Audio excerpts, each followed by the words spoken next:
নারায়ণগঞ্জ জেলা বিএনপির সহসভাপতি জান্নাতুল ফেরদৌসের মৃত্যুবার্ষিকী ছিল ৪ ডিসেম্বর।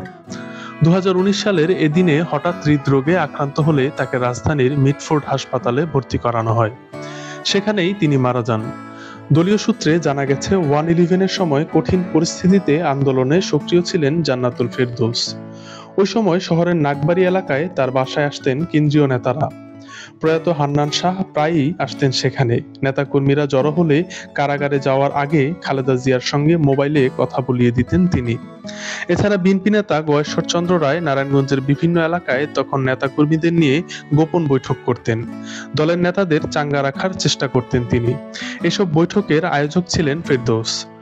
জান্নাতুল ফেরদৌস প্রয়াত রাষ্ট্রপতি জিয়াউর রহমানের হাত ধরে বিএনপির রাজনীতিতে আসেন। ১৯৮১ সালে জিয়া হলে বিজ্ঞান মেলায় আসেন তৎকালীন রাষ্ট্রপতি জিয়াউর রহমান। সেখানে রাষ্ট্রপতি জিয়ার চোখে পড়ে বুদ্ধিদীপ্ত জান্নাতুল ফেরদৌস। ওই সালেই বিএনপির অঙ্গ সংগঠন ছাত্রদল গঠন করা হয়। ছাত্রদলের প্রতিষ্ঠাকালীন কমিটির ৫১ সদস্যের মধ্যে জান্নাতুল ফেরদৌস ছিলেন সর্বকনিষ্ঠ।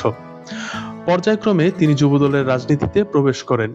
পরে জেলা যুবদলের আহ্বায়ক হন এবং ১৯৯১ সালে জেলা বিএনপির কমিটিতে তাকে দপ্তর সম্পাদক বানানো হয়।